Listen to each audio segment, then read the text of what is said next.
Hello, and welcome to today's National 8A Association August 2022 webinar. I'm Haley Bingham, the Deputy Executive Director for the National 8A Association. The National 8A Association is a nonprofit with a mission to provide education and guidance for all aspiring and current and graduate 8As. We are also proud to work with all types of minority small businesses, HubZone, veteran-owned, women-owned, JVs, agencies, large primes, and industry professionals. Before we begin, I'd like to note that this webinar is being recorded and all presentation materials will be posted on our website. If you'd like to ask a question, please use the chat box and select everyone or email us at events@National 8A Association. I'd like to now introduce you all to today's speaker, Joseph Greger, the Small Business Program Manager for the Defense Contract Audit Agency. In this capacity, he serves as the Program Manager and Audit Expert for the Small Business Program with the responsibility to provide assistance, consultation, and internal control with regard to audit requirements and their application to the small business. Please join me in welcoming Joseph to talk us through doing business with the U.S. Defense Contract Audit Agency. Welcome, Joseph. Hi, everyone. Thank you, Haley. I appreciate it. Again, my name is Joe Greger. I'm the Small Business Program Manager for DCAA, and I appreciate the time talking to you today. I would like to go over DCAA and provide an introduction and let you know what we do. So, if we think about our agency and we go back to before 1965, actually, the function of contract audit was actually performed by the different services. So, as you can imagine, different organizations were applying audit principles slightly differently, and there was a lot of inefficiencies. So in 1962, the Secretary of Defense decided that it would be much more efficient and effective, if we have a single contract audit organization performing the contract audit function. So DCA was established in 1965 by transferring all of those contract functions from the various services into a single contract audit agency.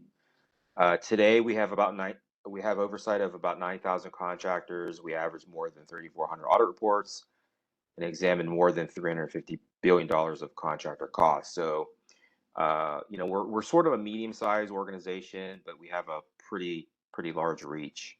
So let's just move to the next slide. This slide here just talks about our agency mission, and as you can see, it says, together with our acquisition partners, we increase warfighter capabilities by delivering high-quality audits and financial services to achieve fair and reasonable prices. Now, if you're not familiar with DCAA, this is an important fact because, a lot of people think, we're, just because we're government, we're a procuring agency, like Army or GSA or the Air Force, and that's not necessarily true.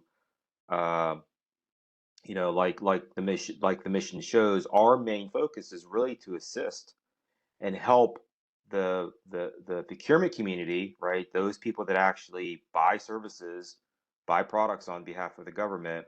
We help them, we assist them through our audit services in making fair and reasonable prices and determining whether costs are fair and reasonable. And at the end of the day, because all federal contracts are tax funded, at the end of the day, our effort goes towards protecting taxpayer dollars. Okay, so that's in my mind, that's a very important mission. So I think for small businesses, that's important for you to understand. So let's move on to the next slide, please.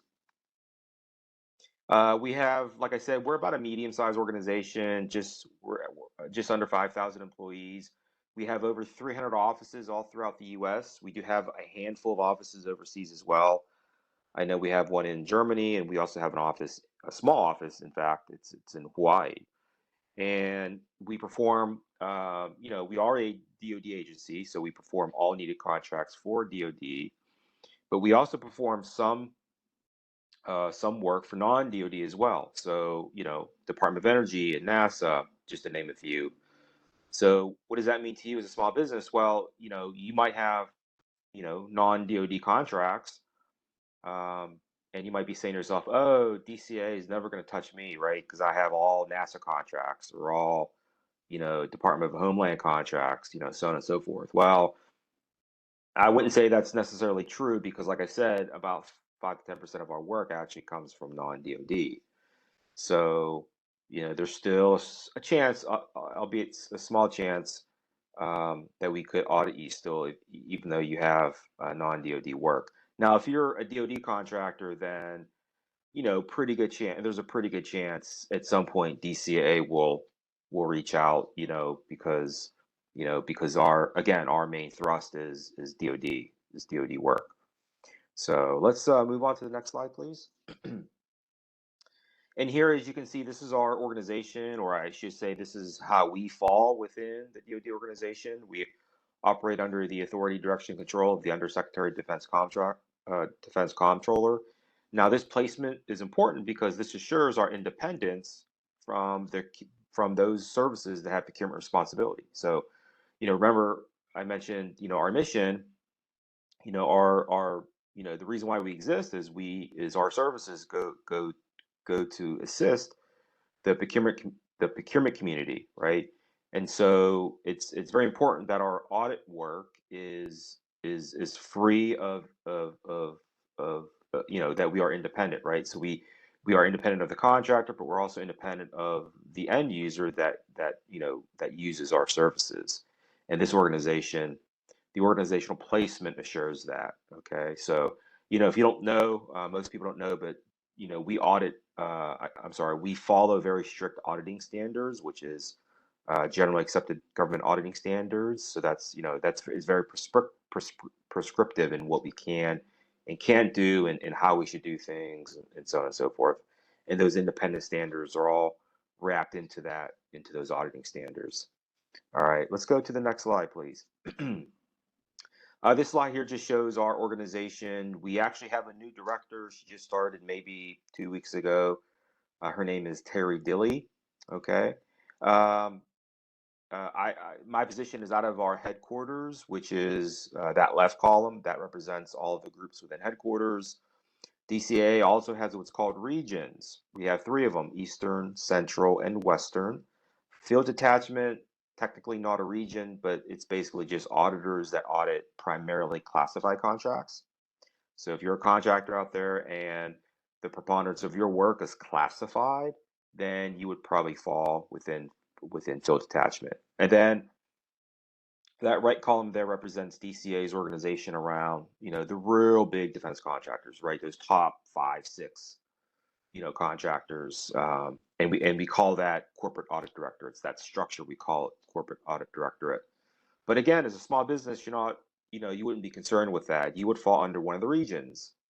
And now, if you go to the next slide, our next slide here just shows it's a graph of the U.S. and it basically shows you where those regions are outlined. Okay. And so basically what this means is if you are a small business and you're located within one of these regions, then that's the region that you fall under. Okay. Now, more specifically, if you wanted to know your cognizant office, we do have a function on our website that can help you with that. So on the next slide, um, this is what the website looks like. And under the locator tab, you would hit US CONUS. And then if we go to the slide after this is what you'll see, right? So if you're interested in finding out your office, this is a good way of doing it. When you get to this slide, I would just recommend using your cage code because that's the primary identifier that the government is using now. So I would just enter that in, and then like magic, right? Your office would appear. Okay. Now you might be asking yourself, well, Joe, why do I need to know my office? Well, a number of reasons, and some of you out there might already know this, but if you have to submit, let's say, your incur cost proposal, or let's say let's say you're submitting a cost proposal against an RFP, a lot of times they'll ask you, the government, right, whether it's whatever customer we're dealing with, a lot of times they'll ask your cognizant DCAA office, and if you haven't dealt with DCAA in the past, you may not know who that is, right? So, so in that situation, I think this would be a very useful tool, right? I mentioned incur costs, but also vouchers. At some point, if you get cost contracts, you're going to want to submit cost vouchers. and you're going to want to get paid, right? Um, and so you may need to know what office to submit that to, and also sometimes DCA may review some of those vouchers, right? So you may need to know what's called the DODAC. That's a code within the government. I forget what it stands for, but the point I'm making is you'll need to know the DODAC for that specific office, right? So that's just another example. Okay, let's move on to the next slide. And this slide here just shows, kind of a broad overview of the DCA services that we can provide, and it's generally broken out by the contract phase, right? So pre-award phase, then you have contract performance, and then you have contract closeout. All right. I won't touch on these too much because I think the next number of slides actually goes into a few audit areas that are most common for small businesses. So let's go ahead and do that. Let's just move to the next slide. And I think the first one here is accounting system requirements, right? Yeah, so this is, again, um, if you're fairly new to the government space, most contractors, most small businesses, when you get awarded your first cost plus contract, or I should say any cost plus contract, then there's a requirement and the contract will actually state this. Okay, there's a requirement that you maintain your accounting system in a certain way, and there's I think there's 18 criteria, and they all fall under DFARS. So the purpose of the accounting system audit is we want to make sure that your accounting system is designed properly so that you can accumulate, record, um, classify, and bill costs, in accordance with those criteria. Okay. Now I mentioned, the trigger or threshold for this is going to be any cost type contract, right? So cost plus fixed fee, cost plus award fee, T&M contracts are also considered cost reimbursable, right? Um, and so the other common question that I get, it's a little bit of a misconception, but a lot of small businesses will ask, hey, how do I request DCAA to audit my system? Unfortunately, DCA does not respond to contractor requests, right? So essentially what happens is if you're being considered for a cost type contract, then it's the responsibility of the contracting officer to make that determination. In many situations, the CEO may not have enough information to make that decision, and that's when they ask for DCA assistance, right? So as a small business, what you could do is just remind the contracting officer, hey, can you reach out to DCA and request an audit, right? Because we are much more responsive. Like I said, we exist to support, right, contracting officers and PCOs and ACOs and et cetera, et cetera. The other common question that I'll get is, a small business will contact me and say, hey, I have X accounting system, right? So, I say X because you can just plop in whatever software vendor you could. And what they're asking me is, hey, does this particular vendor, is this acceptable, right? And what I tell most small businesses, in fact, I tell all small businesses is, at the end of the day, we don't care. DCA doesn't care what software, what vendor you're using. And in my experience, pretty much all the vendors work. But the kind of the magic to this, or the secret sauce, if you will, is making sure that you tweak that software. Make sure, you want to make sure the software or the vendor that you're using is tailored for your particular company and also tailored to meet all those requirements that I had mentioned. All right. So if you want to know more about this, I actually have a presentation on accounting system requirements out on our public website. So, I get into a lot of detail in that presentation. I talk about all of the criteria and what it means, and how does it apply, et cetera, et cetera. So by all means, I would, if you're interested in that, I would take a look at that in more detail. So let's move on. I know my time is limited. Let me talk about proposal adequacy very quickly here. Again, as a small business, you'll see this as well, right? So when the government puts out an RFP, typically a small, well, any contractor would submit what's called a cost proposal, right? Cost pricing proposal. against that RFP. Okay. Now DCA typically gets involved when either one of two thresholds are met, right? So if it's a fixed price contract that's $10 million or more, then DCA can be involved. I'm not saying we'll be involved, in every proposal that's 10 million or more, but that's typically the threshold. And then for cost reimbursable contracts, it's usually $100 million or more, right? So those are the general thresholds. Okay. And one of the important aspects of this is adequate cost of pricing data. That should be data there, not dat. So that's that's my typo there. I apologize.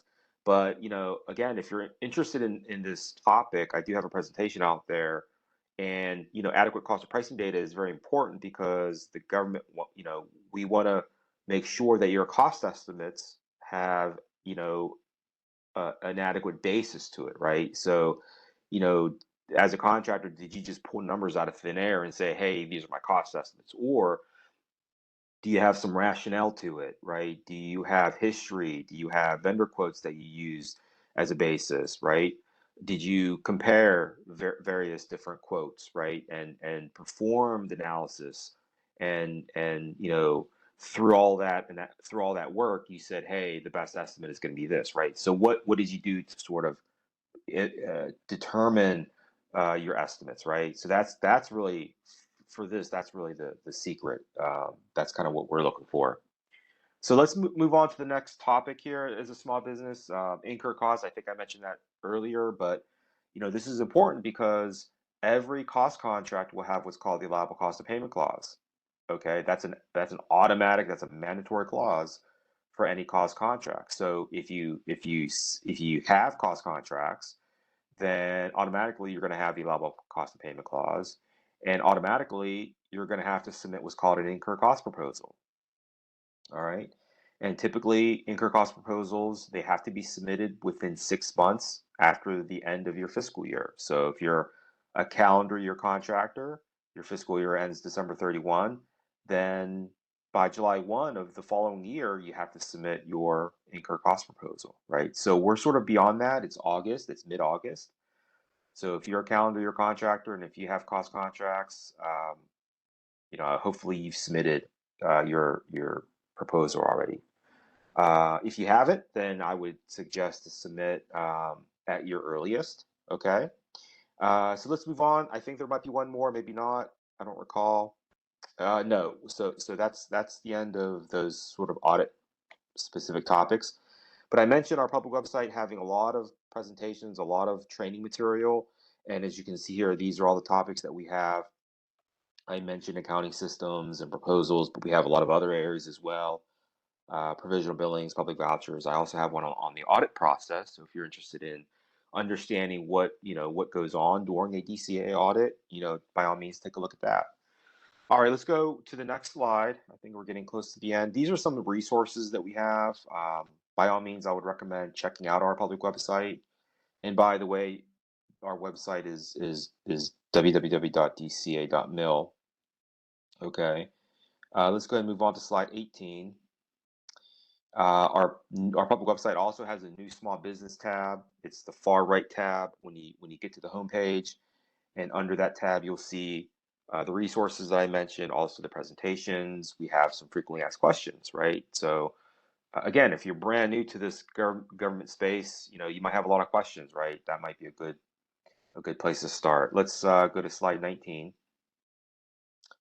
Oh, that's it. That's the end.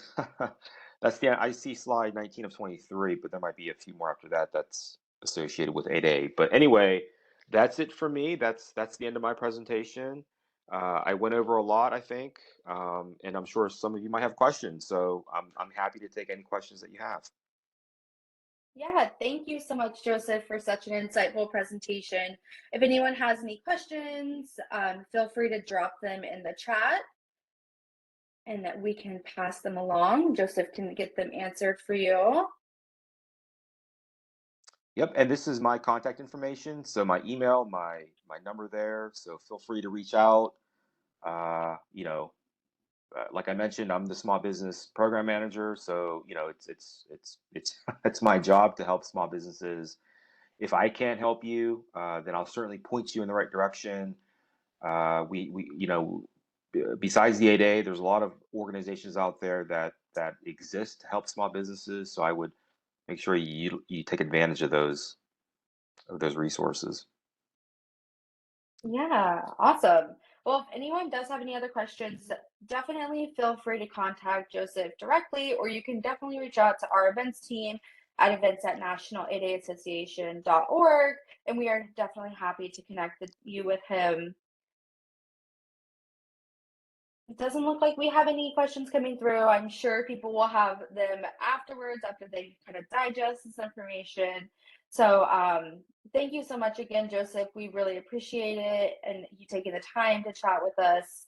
Um, as a reminder, this webinar recording and presentation will be posted on our website, along with all of our other past webinars later this week. We also have additional resources that are available at our upcoming conferences and partner events. And don't forget to save the date to attend our 2023 National Small Business Conference. That'll be held February 13th to the 15th, 2023. You don't want to miss out on the networking and educational opportunities happening back in New Orleans. Early bird registration will be launching very, very soon. If you have any questions on anything covered on today's webinar, again, please feel free to contact us or Joseph directly.